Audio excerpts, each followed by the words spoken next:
die Chance, dass wir überleben. Hm? Daran will ich gar nicht denken. Nein! Leg sie weg hier! Los, los, los, los, los! Los, wir müssen! Genau! Oh, shit!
alter Mann.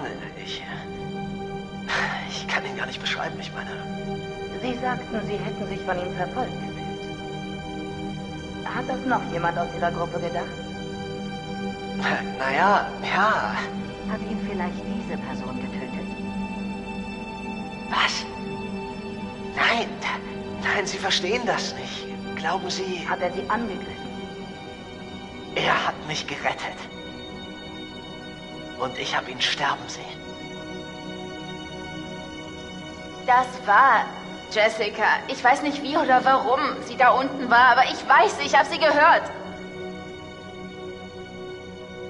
Er hielt sie mir direkt vors Gesicht. Hierhin, direkt vor meine Nase, und er hätte schießen können. Er hat mich fast erschossen, der Penner. Ich meine, da geht man ewig lange mit einem Kerl aus und glaubt, man kennt ihn, aber Mann, der schießt echt den Vogel ab. Ich war genau da und ich hätte etwas tun können. Ich wollte ihr ja auch helfen. Ich war nicht gut genug. Wie gelangten Sie in die Minen? Ich wurde getragen und geschleift. Was konnten Sie sehen? Ich weiß nicht. Ich weiß nicht. Er ist voll durchgedreht. Wollte uns was antun. Und ich hielt ihn für den Angreifer von Jazz. Er war doch mein Freund. Nachdem seine Schwestern verschwunden waren, haben wir oft geredet. Er sagte, ich wäre die Einzige, die ihn versteht. Ich dachte, wir ständen uns nah. Wenn Sie mit jemandem reden wollen. Danke, nein. Manchmal nach einem traumatischen Erlebnis. Ich sagte doch nein. Wo ist Matt? Ist er okay? Ist seine Befragung vorbei? Ich bin etwas besorgt, weil, naja, ich bin seine Freundin. Hat er das erzählt? Ich meine, vielleicht war er genervt von mir für ein paar Minuten. Aber er weiß, dass ich ihn absolut liebe. Das weiß er. Das hat er auch gesagt, oder? Ihre Freundin Ashley, sie sagte, sie wollte Ihnen helfen. Nein. Sie sagte, sie hätte Sie rufen gehört. Nein. Nicht mich. Mike. Was wissen Sie noch? Er hat mich gesucht. Wirklich. Sie gesucht? Wo ist er? Hat er überlebt? Sie müssen mir zuhören. Es ist mir egal, ob Sie mir glauben oder nicht. Ganz egal, denn das werden Sie. Sie müssen runter in die Minen. Was ist in den Minen, Sam? Ich habe gesehen, was dort ist. Und ich würde alles geben, es zu vergessen.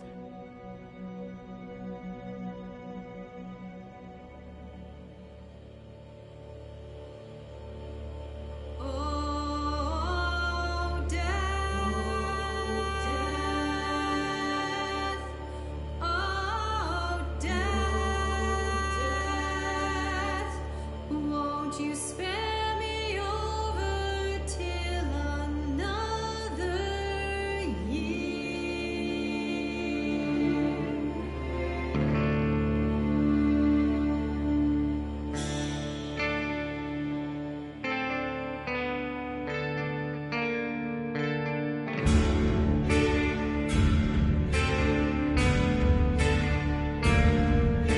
Well, what is this that I can't see with eyes full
dort unten lest etwas. Haben Überlebenden gesichtet. Ein Überlebender. Wiederhole. Ist das? Oh, fuck. Zurück! Nein, nein, nein! Zurück!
I am Hayden Panettiere, and we are here at the studio recording Until Dawn.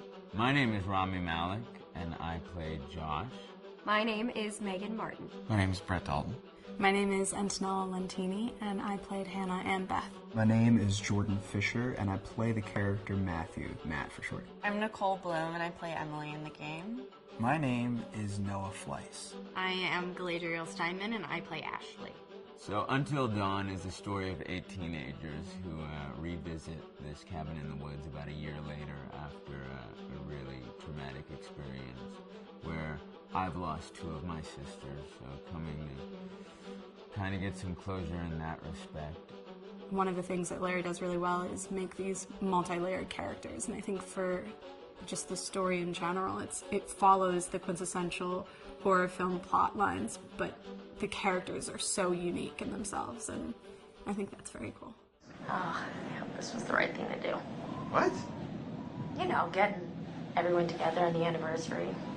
I mean, Josh seemed really pumped about us all doing something, didn't he? Yeah, no, he definitely did. I haven't seen him so excited about something in forever. Good, good.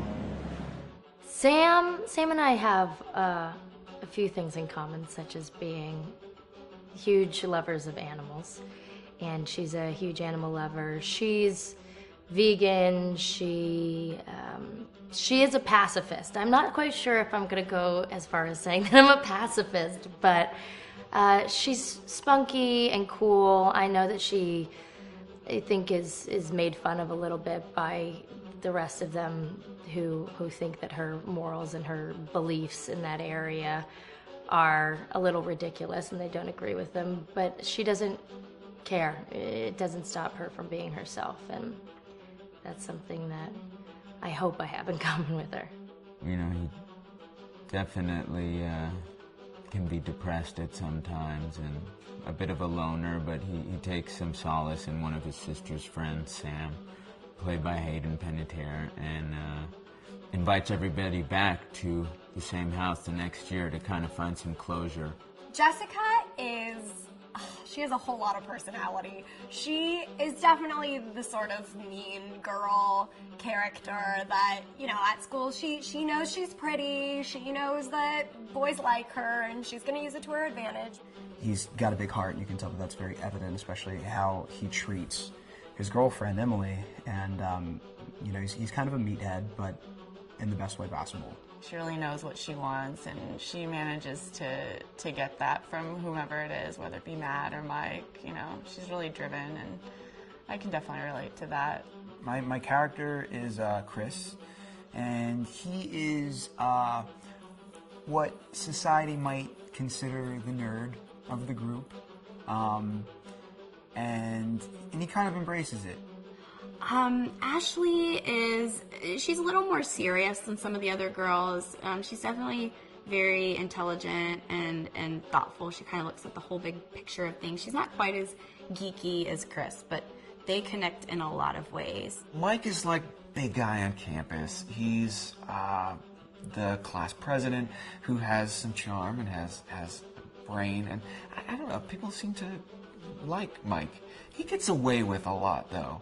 he can be kind of jerky. The fact that he really just kind of wants everyone to be happy when he wants for he's a people pleaser, and I can definitely attest to being, you know, that guy. I'm always the friend that wants everybody to be happy and wants everybody to be taken care of, and that's definitely Matt. But also, like, this character is just so fun. I rarely get to play the bitch, and so it was really fun to do that. The spirit of things, seriously, what's wrong with you? I'm just trying to lighten the mood, Em. Don't be like that. Like what? The way you're being. You always get like this. I just think this is just the coolest thing to be a part of, and I just think it's going to take the world by storm. I really do. I think this genre is the wave of the future, and I think that once people see the potential behind it, of getting to interact with the drama that you're witnessing unfold in such a realistic way, that this is how entertainment's going to be from now on.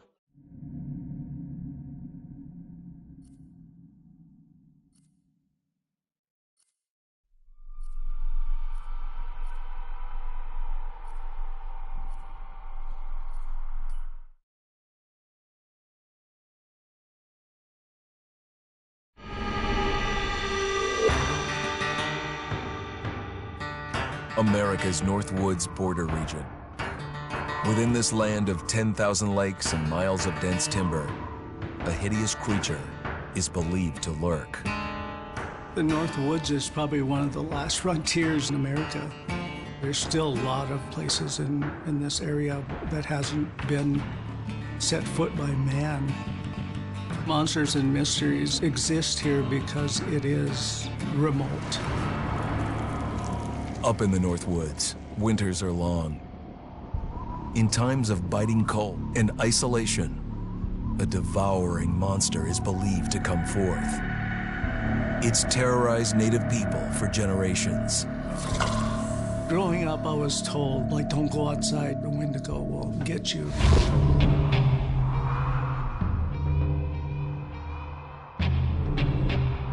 Among the traditions of the northern Algonquin tribes is the Wendigo, a monster that can seize hold of a person to carry out its hunger for human flesh. Many Native Americans fear even talking about this Wendigo, and even the mention of the name will let the Wendigo find out where you are, and it will open you up to be possessed by this Wendigo. The most famous case of a Wendigo possession took place in 1879 in the deep woods outside of Edmonton, Alberta. Swift Runner, a Cree Indian, was a trapper and a guide. He had left town the previous autumn with his wife, 6 children, and his mother. But when Swift Runner returned in spring, he was alone. Swift Runner came into a nearby village telling this heartbreaking tale. I had to watch them starve to death. Of his family being killed by starvation, and that he was the only survivor. My whole family gone. It wasn't hard to understand a family falling victim to a brutal winter. To even not. Yet something was suspicious about Swift Runner. He was a strapping man, and he came into town weighing over 200 pounds. It didn't look like somebody who had just weathered a terrible winter. He wasn't malnourished, didn't look like he was starving. He looked healthier than ever.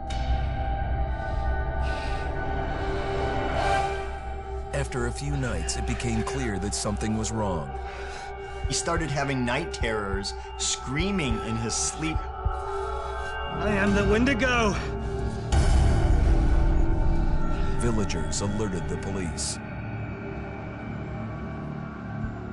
Swift Runner actually guided them back to his winter cabin. When they got there, that's when they saw the true horror.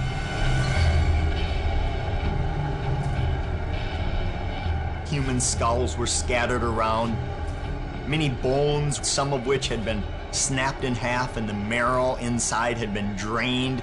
They had never seen anything like it. Swift Runner had killed his entire family, shooting them, hitting them with an axe, strangling, and then eating most of their bodies.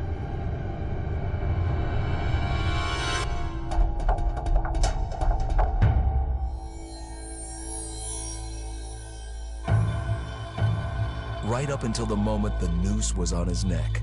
Swift Runner swore the evil spirit of the Wendigo had possessed him and twisted him into a cannibal killer.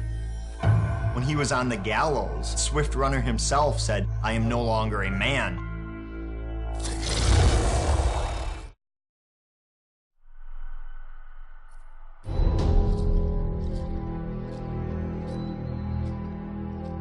Just move over there. Go on, move. Let me say what I came to say. I'm here to tell you what you're up against being back on this mountain. You should never have returned. I don't know why you did after what happened last year. You mean with Hannah and Beth? Yeah, how could you know without being involved? I don't take kindly to you kids coming up here to my mountain. Your mountain. The mountain don't belong to me, it's true. But it don't belong to the Washingtons. This mountain belongs to the Wendigo. Hi, this is Lee Robinson, production designer at Supermassive Games. Understanding the ancient myths of the Wendigo was key for their development that helped the visual look. Through sketches and concepts, these elements were visualized, such as eyes being milky, almost dead, with loss of lips and eyelids due to frostbite, fangs growing and arms and legs getting longer, with skin hardening and thickening to look snarling and menacing, yet withered and lean. The hell was that? Another fucking piece of... Fingers and toenails extending like claws, allowing them to climb effortlessly. We made them look gaunt and weathered, and having ragged remains of clothes they wore. Blood-stained and rotten, with patches of hair still remaining, they retained strong skeletal limbs, which enable them to be agile and quick through the environment. Where are you? My name is Jamie Gallipo, animation director at Supermassive. Fucking bad dream. The overall direction on the creature was to be very strong, to be extremely fast. We wanted a spider-like movement to the creature. 1 minute scampering to leaping and then crawling, almost instantaneous. And finally, we wanted the creature to have this real, uncontrollable thirst for flesh.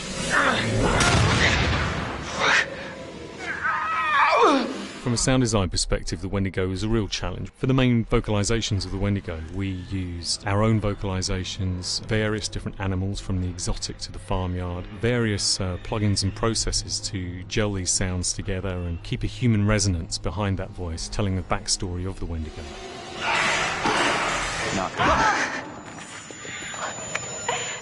During the chase sequences, the anger of the Wendigo is felt by encircling breaths, screams and screeches that essentially chase you as you're being chased by the Wendigo.